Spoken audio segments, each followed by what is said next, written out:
Guys, that's my new intro. That's my new intro for my videos. What up, guys? Restart. JK, we don't restart on this channel, bro. We just do one cut, one take. We don't do any more restarts. Today we got a special video for like a Q1 reading literature project. I don't know, man. School's such a drag. Just kidding, it's not a drag. Stay in school, kiddos. Bro, this lighting, bro. There we go. Oh.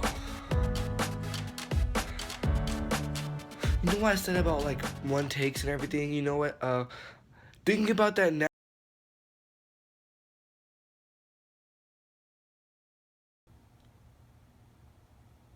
Yo, bro, welcome back. Okay, when I said first take, I meant this is the first take. That was just like the practice. All right, let's get right into it, man. Right here we have the rubric. Hey, zoom in on the rubric. Zoom in on this. Yo, so I was like, easy 100 if I just read off the rubric and answer all the questions. All right. Hey, zoom out. Make sure you get my face. All right, bros. Here I got my note card with all the info. So we about to make this a 100. You see my boy? All right. First question on the rubric. We got the title, author, page number of the short story. Here we go right here. Let me find it. Title. Clean Sweep. Zoom in. Clean Sweep. Author. John Boyer. That's a B-A-U-E-R. Boyer, whatever. From the South North. I pronounce it like that, so it's like that. Page number 68 to 76. Alright, zoom out. Hey, thanks, dude. Hey, shout out to my cameraman, bro. Shout out to cameraman Alex. Next question. Main characters, protagonists, antagonists, my boy. Zoom in. Alright, I'm going to answer the question while he zoomed in. So basically, the main characters, we got the mom of the narrator. The narrator is the main character. We got Benjamin, which is the narrator's brother. And Miss Leonardo, which is like the person they work for.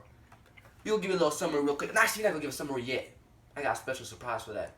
But that's the main characters. The protagonist is obviously the narrator.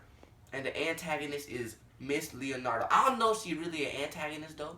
Like she started off kind of bad, but then she kind of changed. She's like a dynamic character. Hey, I used that right.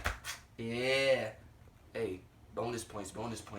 Alright, point of view of the story. You know what it is, boy. First person, boy. The narrator. She uses I. I see that is first person, my boy. Alright, the next is plot structure. We gonna get to that in a little bit. I got a special surprise. So we gonna skip. Here we got setting of the novel. Include time and place.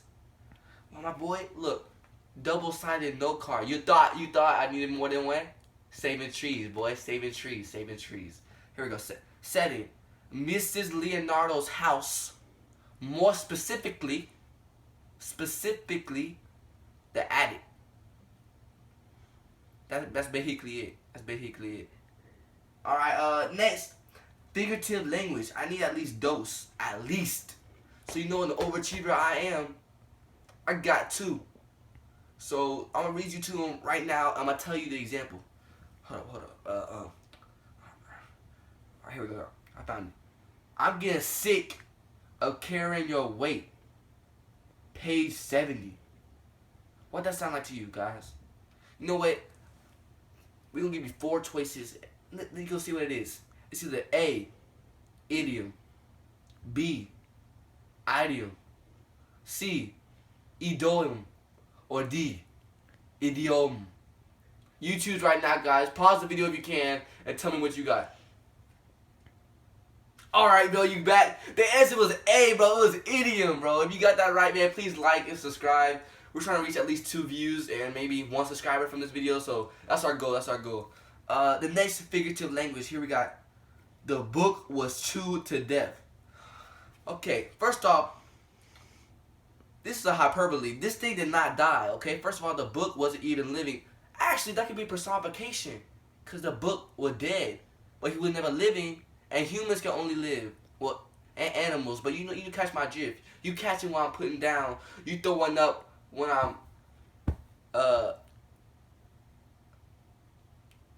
anyway, next question. Theme. present a thematic statement. All right, hey, dim the lights, dim the lights. Hold up, hold up. I'm about to get all serious for a moment.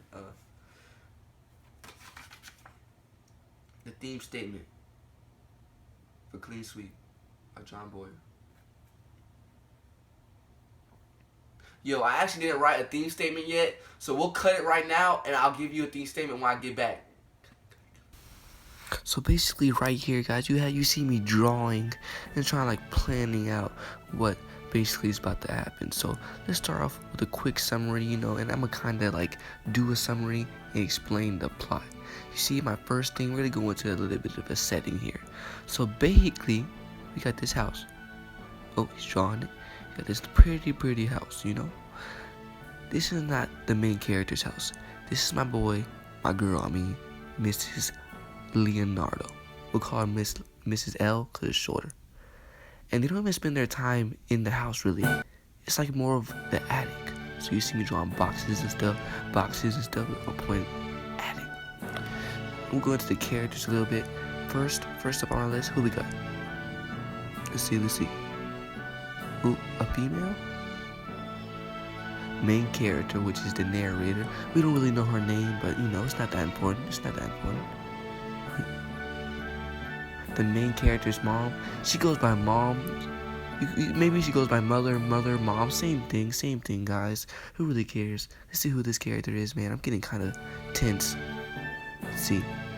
MC's brother? Benjamin. Okay. Benjamin is really lazy. He's like the lazy type. Always makes excuses, man. Just a bad role model in general. Don't be like Benjamin, guys. Hashtag that. Don't be like Benjamin. And finally, we have old Mrs. Leonardo. You see me here taking a break. I have to go find a note card because I forgot her name. Can't blame me for being human, guys. And plus, it's only one take, so one take squad. There you got it, guys. That's basically the first start. So that's the first start. We're gonna get into the second bit in a little bit. So basically, now you have that little background information on everything and where we're kind of going with this. Alright, man, next up we got the, what's that called again? Oh yeah, the inciting incident, my boys. So basically, that's what, like, starts the chain reaction. Basically, what triggers the story. Trigger. So basically, I'm gonna give you a little bit more background information, just so you're not too confused. So basically, the mom and basically the family is not that, wealthy. So they make money by cleaning houses, like for dust. So clean sweepers, you get it. So they basically go and just clean houses, do whatever they can do to get that moolah. And basically what happens is Mrs. Leonardo is like, hey, I'm too old to clean my house. Why don't you guys come over and clean? And you know what? They're in need of money, so like, why not? Let's do it. It sounds like a good way to make money, and you know what? My daughter needs to, help out pay them bills. Time for the real world. So now let's get into the juicy parts. Now we have the rising action, guys. And basically what I did for you here was get into 3 sections, because we all know there's those 3 incidents that just, top it off, really have the conflict. There you saw my note card, all my notes, man. I came prepared. Give your boy a thumbs up for being prepared, man. Give your boy a thumbs up. So while I'm drawing, I'm just gonna, give a quick description of what I'm about to draw, because it might be kind of hard to tell. So basically, over there, you have the main character, the narrator, doing her job, carrying boxes, trying to be a good person, But then, she tells her, hey, look, these are old. You don't really need them. They're like, I'm gonna throw them away. Mrs. Leonardo's like, yeet, what did you think? Like, I need those because, I love them. I cherish them. And they were like tax papers from like 1955 or something, like completely useless. But she was like, no, I want them. I like to keep them in my memories. Low key, I think she was just doing that to be right, but who cares? Second, rising action here. We got another Miss Lunzer and Miss main character connection. Basically, Miss Lunzer finds this linen cloth, which she only uses for like special occasions, and she only used it once for her 20th anniversary or something, and her husband's dead now, guys. Just in case you didn't know, like, her husband is El Dedo, so like she doesn't plan on using that ever again. And you know, main character's like, I'm just here for the money, I don't need your sob story.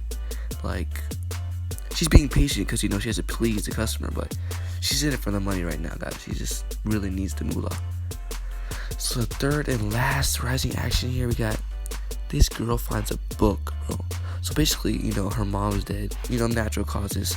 So she finds this book, and it's like her sister really wanted it or something, and she said she didn't have it, and she actually like meant she didn't have it, but she ended up having it. So now she's like sad because her and her sister don't talk because, you know, she was supposed to give her the book and she never did. So then the main character comes up with this great idea, like, hey, call your sister, make up, you only live once, you're wasting time, make good memories, man, just make great memories. And finally, guys, we got the climax, man. The part that you've all been waiting for, the juiciest part of the chicken, that one red part of the steak. It's basically the best part of the story. So let's get right into it. I don't know what I'm doing here, but, you know, it's late at night. You know, I probably got bored or something. Anyways, man, let's get right into this, man. So basically here, I'm not going to try to spoil it. I'm going to let the drawings kind of tell you. Once he's kind of almost done, I'm going to try to explain it to you. Oh, I should have probably said this. The book that I mentioned earlier was like a bedtime story that their mom always used to read. So that's like why it's always important, you know? Because, you know, the memory of that mom, it's like a huge memory. It's like a memorial, kind of. So that's why it was so important to her sister. Basically, guys, I'm going to go ahead and explain it, man. Spoilers, cover your ears. I don't care. So basically, she called her sister in the end, and they sorted things out, and she's coming over to eat. So, like, what? Like, honestly, like, just because the narrator said something, now she's coming over, and they're gonna be like besties now. At least I hope so. I'm kind of hoping that they both end up winning, because she has a sad story, kind of, guys. I want everybody to win, man. I want everybody to win. And the narrator's over there like, hope you do well, I'm counting on you, I'm rooting for you. And she's just being a good person, you know? Great person. And now everybody's happy, and we don't actually get to see them eat, but, you know, hopefully it ends well, man. Hopefully it ends well. We're almost there, guys. We're at the falling action, and, you know, this is, you know, where the action starts to decline, you know, or fall. And honestly, I don't know what I'm doing, man. I'm taking so long to draw, and when I do that, you know, I have to like make conversation with you guys, and I don't really want to spoil it because then there'd be no point in drawing. So like, how was your day? Yeah, that's good. My day was pretty good. I didn't even do nothing. I just went to school, came back home, went to sleep. Okay, hold up. Did y'all see that? My marker magically regained ink, and it didn't have it before. Okay, I think we can get in and start talking about it now. Anyways, you know, your day was great, my day was great, let's get into it. Basically, as she's walking home, she like, there's kind of a plot twist. It turns out her dad actually died from a heart attack. Yeah, it sucks. And like, she talks about it, and she actually has a book too, which her dad read to her, and she kind of cherishes. And you know, she said she wouldn't give anything up for that, because that memory of her dad reading that to her is like priceless, you know. She loves it. And you know, it's really sad, but I'll play some happy music, that way you're not sad. You're welcome, guys. You're welcome. My boys, my subscribers, man, we finally made it to the end. Yo, I never thought we'd make it here, but look at me now, guys, at the end of the project. Everything done, man. Get the checks ready. Boom, check. Checks everywhere, man. Checks everywhere. Let's finish with the bang here, guys, and finish strong. Really finish strong. Once again, I'm drawing super slow, so, you know, I'm just gonna create conversation. Man, how was that literature test? How'd y'all think y'all did? I think I did alright. Okay. Alright. Okay. No, have confidence in yourself. You didn't fail. Don't worry, I believe you. Alright, let's get right into it. I gotta start talking about it now. Basically, they're walking home. The main character and her brother, Benjamin, are walking home. You know, his brother happens to be allergic to dust, so he's not really cut out for work, so he's over there sneezing and practically dying. But his sister's just, happy that, he hooked Mrs. L up, so she's like, yeah, who cares about him? And then, dude, this is what she says. She was thinking about how her book, how she loves her book because it reminds her of her dad, and like all the things Miss L found.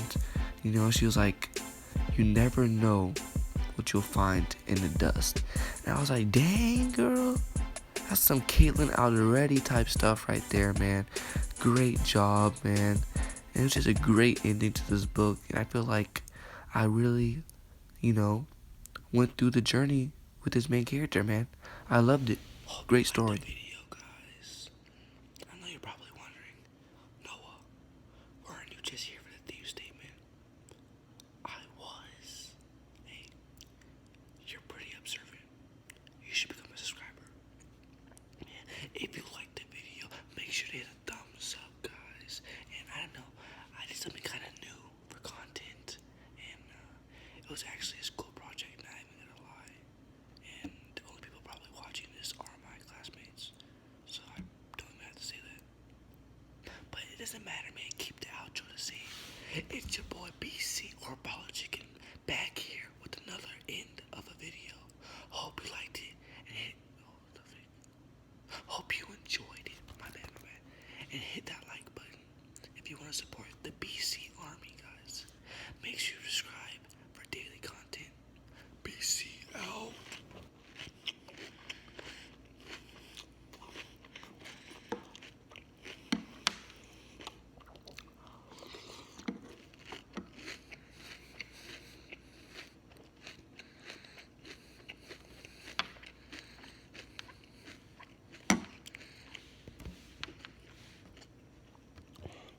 Alright, guys. You have to be quiet. My mom is sleeping, and if I wake her up, I won't make it to school tomorrow. So, shh. Anyways, shout out to Fair. Fair hooked me up with the formula for the theme statement. So, shout out to Fair. Alright, guys. So here's the theme statement in 3, 2, 1. In cleaning sweep, Joanne Boyer. Okay, right there. Joanne, I know I said John, but technically it's pronounced John because like it's spelled Joan. So it's like Joanne. But like I was like, Joanne's probably more appropriate because she's a female. But yeah, so let's restart the theme statement. Restart. In cleaning sweep. Oh my gosh, what the heck? Restart again. In cleaning sweep, Joanne Boyer is trying to say that memories are something that cannot be replaced.